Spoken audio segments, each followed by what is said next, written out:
আর এই নিরামিষের দিনগুলোতে না কী যে রান্না করব সত্যিই বুঝে পাই না।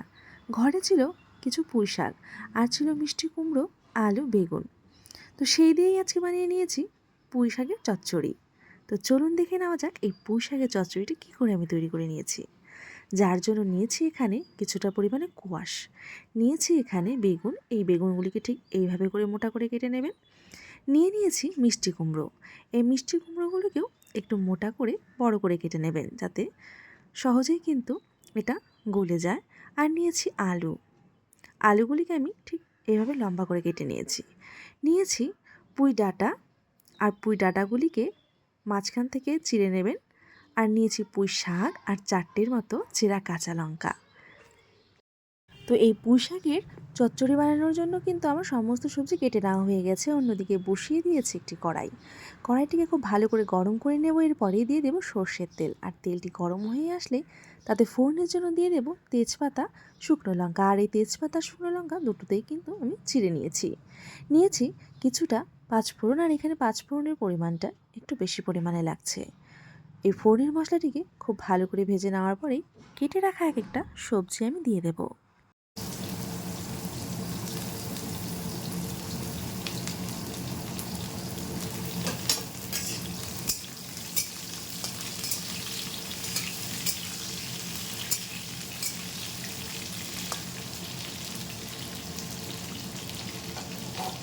তো প্রথমেই আমি কিন্তু কোয়াশ আর আলু দিয়ে দিয়েছি সামান্য ভেজে।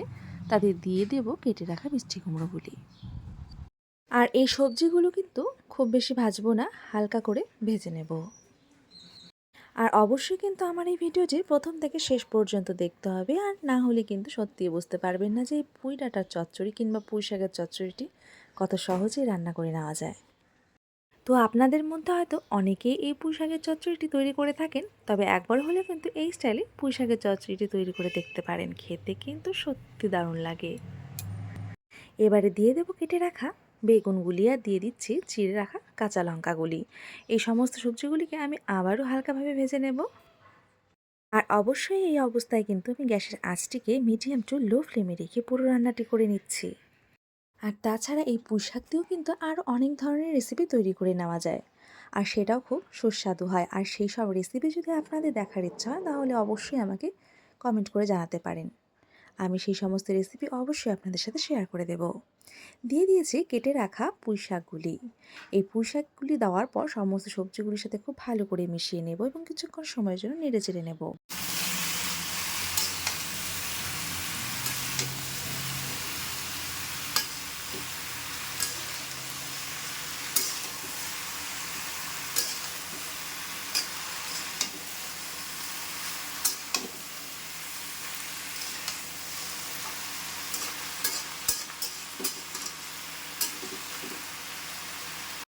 আর এবারে আমি এর মধ্যে দিয়ে দেব স্বাদ অনুযায়ী নুন। এই নুনটি দেওয়ার পর আমি আবারও হালকাভাবে নেড়ে চেড়ে নেব। আর এই নুনটি দেওয়ার পর না এই সবজিগুলো থেকে খুব পরিমাণে কিন্তু জল বেরোতে শুরু করে। আর এবারে কিন্তু আমি কিছুক্ষণ সময়ের জন্য ঢেকে রান্না করে নেব, যাতে সবজিগুলো খুব ভালো সেদ্ধ হয়। তো এখানে কিন্তু আমি প্রায় 10 থেকে 12 মিনিটের মতো সময় নিয়ে ঢেকে রান্না করে নিয়েছি। তাতে দেখুন সবজিগুলো থেকে কতটা পরিমাণে জল বেরিয়েছে। আর সমস্ত সবজিগুলো কিন্তু এখানে সেদ্ধ হয়ে গেছে, বিশেষ করে তো মিষ্টি কুমড়োগুলো প্রায় গলেই গেছে। তো এবারে কিন্তু আমি এর মধ্যে অ্যাড করে দেব পরিমাণ অনুযায়ী হলুদের গুঁড়ো। আর এই হলুদের গুঁড়োটি দেওয়ার পর কিন্তু খুব ভালো করে সমস্ত সবজিগুলিকে আমি আবারও কিছুক্ষণ সময়ের জন্য ভেজে নেব। আর এখানে আমি যে সবজিগুলো ব্যবহার করেছি সেই সবজির বদলে কিন্তু আপনারা আপনাদের পছন্দের সবজি ব্যবহার করতে পারেন। যেমন এর মধ্যে আপনারা অ্যাড করতে পারেন রাঙা আলু, শিম থাকলে শিমও এর মধ্যে অ্যাড করতেই পারেন। আর জানেন তো এর মধ্যে না চিংড়ি মাছও কিন্তু অ্যাড করে নেওয়া যায়। তো আপনারা কিন্তু যদি চান তাহলে কিন্তু চিংড়ি মাছগুলো অ্যাড করেও এই রেসিপিটি তৈরি করে নিতে পারেন।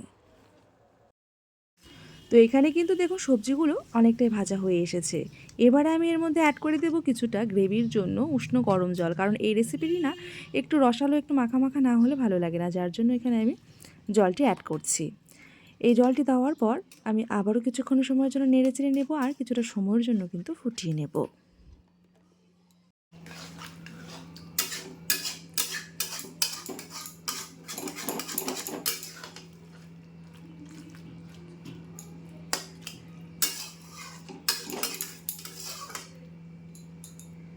আর তাছাড়া আমি এই রেসিপিটি না আমি আমার মায়ের কাছ থেকে শিখে নিয়েছি। আর নিরামিষের সবজির মধ্যে না আমার কিন্তু এটা খুব পছন্দের একটি রেসিপি। আর এখানে কিন্তু আমি বেশ কিছুটা সময় ধরে ফুটিয়ে নিয়েছি। আর এর থেকে কিন্তু বেশি শুকিয়ে নেব না। ঠিক এই অবস্থাতেই রাখছি আর এর মধ্যে অ্যাড করে দিচ্ছি কিছুটা চিনি। আর এই রকম নিরামিষ রেসিপিতে না একটু মিষ্টি না হলে ভালো লাগে না। আরও আমি এর মধ্যে অ্যাড করে দেব কিছুটা চাল বাটা। আর এই চাল বাটাটি দেওয়ার কারণ হলো যাতে সবজিটি ঠান্ডা হয়ে যাওয়ার পর না অনেক সময় সবজির গা থেকে জল ছাড়তে শুরু করে, তখন কিন্তু এই রেসিপিগুলির টেস্ট নষ্ট হয়ে যায়, যার জন্য এই চাল বাটাটি ইউজ করছে। আপনারাও কিন্তু এই চাল বাটাটি ব্যবহার করে দেখতে পারেন, খেতেও যেমন টেস্ট হয় আর এই সবজিগুলি ঠান্ডা হওয়ার পরও কিন্তু এর গা থেকে কোনো রকমই জল বের হয় না। আর এই চাল বাটাটি দেওয়ার পর হালকাভাবে নেড়েচেড়ে নেব আর সামান্য কিছু সময়ের জন্য ফুটিয়ে নিয়েই কিন্তু আমি এই রেসিপিটি নামিয়ে দেব। তাহলেই সম্পূর্ণভাবে কিন্তু তৈরি হয়ে যাবে আমার এই পুঁই শাকের চচ্চড়ি রেসিপিটি। আর আমার এই পুঁই শাকের চচ্চড়ি রেসিপিটি আপনাদের কেমন লাগলো সেটা কিন্তু ট্রাই না করলে একদমই বুঝতে পারবেন না। তাহলে ঝটপট বাড়িতে পুঁই শাক আসলেই কিন্তু বানিয়ে ফেলুন এই রেসিপিটি। আর এই রেসিপিটা যদি সত্যি ভালো লাগে তাহলে কিন্তু প্রচুর প্রচুর লাইক, কমেন্ট আর শেয়ার করে দিতে হবে।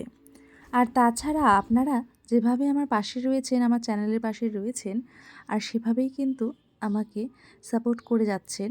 আমি আশা করছি আগামী দিনগুলোতেও আপনারা ঠিক আমাকে এমনভাবেই সাপোর্ট করে যাবেন আর আমার পাশে থাকবেন।